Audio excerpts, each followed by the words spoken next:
बेगूसराय जिले में 2007 से लगातार प्रयासरत एक ऐसा शिक्षण संस्थान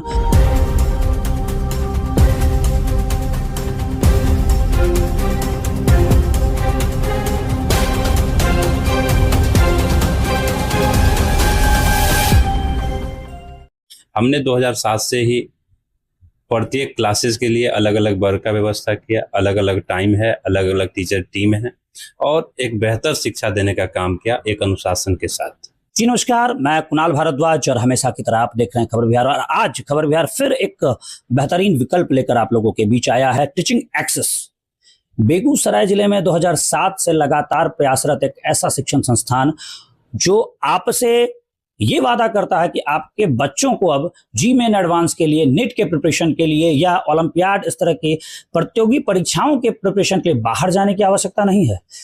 माँ बाप कल तक चिंतित होते थे बच्चे को बाहर भेज रहे हैं, और आप सही में बाहर भेजने के बाद आप चिंतित हो जाते थे कि वो किस प्रकार पढ़ाई करेगा, कैसे माहौल में रहेगा। कोटा के सब्जबाग में बाहरी जो बाजारवाद की स्थिति उत्पन्न हुई, उसके सब्जबाग में आप बच्चों को बाहर भेज दिया करते थे। लेकिन कई मामलों में जो एवरेज स्टूडेंट हैं उनके माँ बाप खुद अवसाद में चले गए, और बच्चे तो अवसाद में गए ही गए, क्योंकि वहां पर जो माहौल है उस माहौल के अनुरूप अगर आपका बच्चा ढल गया तो फिर आपके लिए समस्या खड़ी हो जाती है। और इस समस्या का समाधान है टीचिंग एक्सेस। मैं आपके समक्ष लेकर आया हूं धीरज सर को, जो टीचिंग एक्सेस के मैनेजिंग डायरेक्टर। सर, हार्दिक स्वागत होगा खबर विहार न्यूज़ एंड मीडिया प्लेटफॉर्म पर। आपको भी बहुत बहुत धन्यवाद कि आपने अपना बहुमूल्य समय टीचिंग एक्सेस परिवार को देने का काम किया है।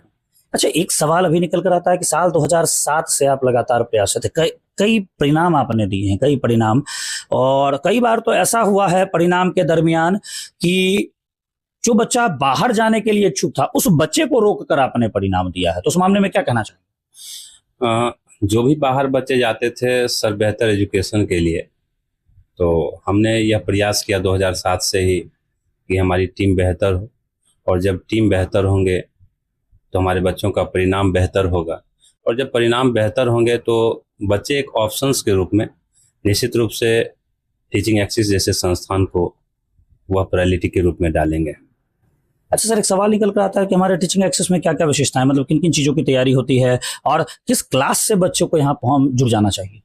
जी जी बिल्कुल। अपने यहाँ जो क्लास 6, 7, 8, 9, 10, 11th, 12th हिंदी और इंग्लिश माध्यम के लिए अलग अलग सेपरेट वर्ग की व्यवस्था है।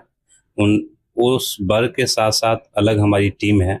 इंग्लिश माध्यम के जो बच्चे हैं उनके लिए अलग शिक्षकों की टीम हमने देने का काम किया। जो हिंदी माध्यम में बच्चे पढ़ना चाहते हैं उनके लिए मैंने अलग शिक्षकों की टीम देने का काम किया। और सबसे बड़ी बात यह है कि बेगूसराय जैसे जगह में एक कंसेप्ट है कि आपने 6, 7, 8, 9, 10, 11, 12 तो लिख दिया, लेकिन उसके सेपरेट क्लास की व्यवस्था नहीं है। बिल्कुल, सेपरेट क्लासेस की कमी नहीं है। वो कंबाइन एक हॉल में बच्चे को बैठा दिए 6, 7, 8, 9, और फिर क्लासेस चल रही है, 2 प्रॉब्लम उसका, 2 प्रॉब्लम उसका, जो भी है एक नेचुरल वे में बताया जा रहा था, जो कि अभी तक चला आ रहा था। हमने 2007 से ही प्रत्येक क्लासेस के लिए अलग अलग वर्ग का व्यवस्था किया, अलग अलग टाइम है, अलग अलग टीचर टीम है, और एक बेहतर शिक्षा देने का काम किया एक अनुशासन के साथ। चलिए, बहुत ही सुंदर। सर ने एक शब्द कहा, अनुशासन के साथ। अनुशासन के साथ जो इन्होंने शब्द किया, इस बात की महत्ता मैं छोटे से शब्दों में बताना चाहूंगा कि जब आपका बच्चा बाहर बड़े बड़े ब्रांड्स इंस्टीट्यूट जो आज बाजारवाद के दौर में आपको सब्जबाग दिखा रहे हैं, माहौल बनाने का काम कर रहे हैं, जब आप उस माहौल में फंस जाते हैं, उस बाजारवाद के दौर में फंस जाते हैं और बाहर बच्चों को भेजते हैं, तो कई बार आपने देखा होगा कि बच्चे आपके अनुशासित नहीं रह जाते। जो बच्चा घर में अनुशासित था वो बाहर जाके बिगड़ जाता, और कई बार तो नशेड़ी बन के आता है। सर, आपने देखा होगा कि नशे की लत में बच्चा आ रहा है, और अभी तो और भी सूखा नशा बहुत ज्यादा प्रकोप में आ गया। तो अभिभावकों के लिए आप क्या संदेश देना चाहते हो, क्योंकि आप तो घर में ही मेहनत कर रहे हैं? जी जी, अभिभावकों के लिए यह संदेश दे रहे हैं कि सर, शिक्षा ही एक संस्कार ही है। शिक्षा को एक संस्कार के रूप में ही देखा जाता है। हमारे बच्चे पढ़ने में बहुत अच्छे नहीं हैं, लेकिन एक संस्कार यदि वो लेके जाता है एक संस्थान से, तो अपने जीविकोपार्जन का उपाय वो आसानी से कर सकता है। बट बच्चे खूब अच्छे हैं लेकिन उसका संगत अच्छा नहीं, उसकी लत अच्छी नहीं, उसका अनुशासनात्मक आप ये कह सकते हैं क्या कि कोई भी तरह से बात व्यवहार बोली समाज में ये सब देखने को ठीक नहीं मिल रहा है, तो हम नहीं समझते हैं कि आप शिक्षा ले रहे हैं। शिक्षा ही मतलब है कि हम संस्कार लेंगे, तो पहले संस्कार उसके बाद शिक्षा, जिसको मैंने यह कोशिश किया कि प्रत्येक बच्चे को प्रॉपर समझा के, कभी मानसिक रूप से कभी आर्थिक रूप से भी हमने उसको मदद करने का काम किया। मानसिक रूप से भी मैंने उसको यह कोशिश किया कि तरह तरह का राय दे, डिफरेंट टीचर से हम उसको समझावे कि आगे फ्यूचर क्या है, प्रेजेंट में तुम क्या कर रहे हो, पास्ट तुम्हारा क्या था, इन सारी चीज़ों से हम अवगत कराते हैं, ताकि बच्चा मेरा जब यहाँ से निकले तो कुछ बेहतर परिणाम के साथ जाए, यदि वह अपने करियर में कुछ करना चाहता है। देखिए, शिक्षा के क्षेत्र में बेगूसराय नए आयाम गढ़ता जा रहा है। औद्योगिक राजधानी है बिहार की, तो उद्योग का अगर विकास हुआ है तो उसी तरह से चिकित्सा का विकास हुआ, उसी मामले में शिक्षा का भी निरंतर विकास हुआ। तो अब बाहर जाने की आवश्यकता नहीं। अगर आप 6, 7, 8, 9, 10, 11, 12 और जी में एडवांस का प्रिपरेशन, नीट का प्रिपरेशन, इवन मैंने ओलंपियाड कहा, इन सब चीज़ों के प्रिपरेशन के पीछे आप जा रहे हैं तो बहुत ही बेहतरीन विकल्प है। 6 से ही अपने बच्चे को यहाँ पे एडमिशन कराएं। और बच्चे अगर सुन रहे हैं तो एक बार घूमते फिरते अवश्य आए। आप क्या कहना चाहेंगे सर आके?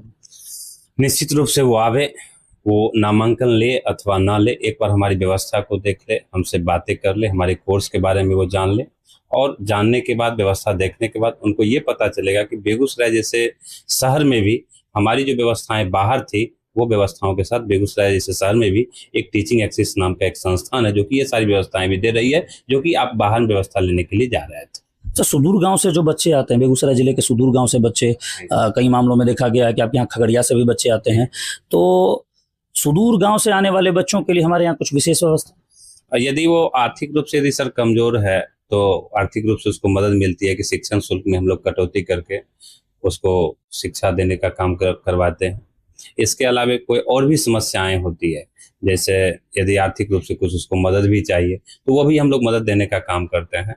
और इसके अलावा उससे पहले हमारी हॉस्टल फैसिलिटी भी थी, लेकिन कोरोना काल के बाद जो है हॉस्टल की कुछ समस्याएं विशेष आने लगी, तो मैंने हॉस्टल की सुविधाओं को फिलहाल बंद किया है।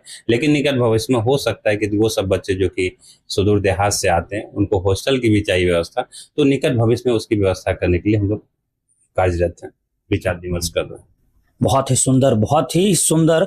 मैं कहना चाहूँगा निरंतर 2007 से प्रयासरत एक संस्थान टीचिंग एक्सेस, ज़्यादा कुछ विशेष बताने की आवश्यकता नहीं है। अगर आप या बच्चे या अभिभावक दोनों से हमारा अनुरोध है कि अगर आप एक बार भी इस मामले में विचार करते हैं, ऊपर नंबर दिया हुआ है, किसी प्रकार की सलाह की आवश्यकता हो उस नंबर पर संपर्क कर सकते हैं। साथ ही साथ अगर आप विचार कर रहे हैं तो भी मार्ट के बगल वाली गली में, कचहरी रोड में जैसे ही आप आते हैं तो भी मार्ट के बगल वाली गली में सत्संग विहार है, उस सत्संग विहार वाली गली में आप आइए। जैसे जैसे आप आगे बढ़ते जाइएगा, टीचिंग एक्सेस का आपको बोर्ड दिख जाएगा, कैंपस है, उस कैंपस में आइए, सर से जुड़िए और जानकारी लीजिए। अगर संतुष्ट हैं तो आगे अनवरत कंटिन्यू कीजिए। धन्यवाद।